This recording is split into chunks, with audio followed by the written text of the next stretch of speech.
10% রোগীর ক্ষেত্রে NS1 positive হয় না, এবং দেখা যায় যে কিছু কিছু ক্ষেত্রে ফলস পজিটিভ, মানে পজিটিভ অন্য অসুখ কিন্তু পজিটিভ চলে আসে, যেমন জিকা, আপনার নাম শুনেছেন, জিকা, চিকেনগুনিয়া, এই সমস্ত ক্ষেত্রে পজিটিভ হয়ে যায়। আগে মনে করা হতো যে এটা ডেঙ্গু সাসপেক্ট করো, চিকিৎসা করো, কিন্তু ট্রেন্ডটা একটু চেঞ্জ হয়ে যাচ্ছে আস্তে আস্তে।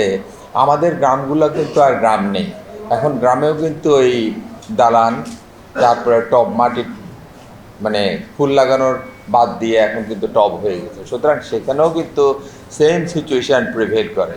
এই জন্য গ্রামে এখন কিন্তু প্রচুর পাওয়া যাচ্ছে ডেঙ্গি, একদম সমান সমান।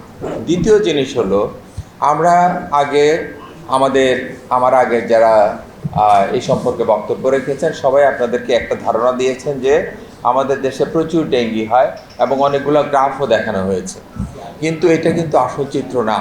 এটা আসল চিত্র না এই জন্য যে যারা শুধু হসপিটালে আসে, বড় বড় হসপিটালগুলোর চিত্রটাই কিন্তু ওখানে প্রস্ফুটিত, এখানে কিন্তু আমাদের পুরা বাংলাদেশের চিত্র নেই। এই চিত্রটা হলো একটা টিপ অফ দ্য আইসবার্গের মতো, একটা বরফের উপরাংশটা আমরা দেখতে পারতেছি, কিন্তু বাড়িতে অথবা সারা দেশে যা হচ্ছে সবগুলোর চিত্র এখানে আসে না।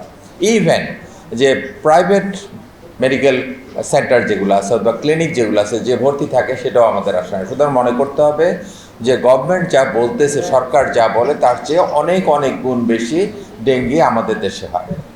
আমি আসি দ্বিতীয় জিনিসে, যে আমরা যে পরীক্ষা করি, সে একটু আগে বলে গেলেন যে আমরা 2 থেকে 7 দিনের ভিতরে NS1টা পজিটিভ পেয়ে যাই, তাহলে আমরা শিওর হয়ে যাই যে এখন চলতেছে এটার মৌসুম, এবং যদি এটা পজিটিভ হয়, জ্বর থাকে, তাহলে ডেঙ্গি একদম শিওর আমরা ধরে নিই। কিন্তু কোনো কোনো ক্ষেত্রে দেখা যায় NS1 পজিটিভ হয় না, 10% রোগীর ক্ষেত্রে NS1 পজিটিভ হয় না, এবং দেখা যায় যে কিছু কিছু ক্ষেত্রে ফলস পজিটিভ, মানে পজিটিভ অন্য অসুখ কিন্তু পজিটিভ চলে আসে, যেমন জিকা, আপনার নাম শুনেছেন, জিকা, চিকেনগুনিয়া, এই সমস্ত ক্ষেত্রে পজিটিভ হয়ে যায়।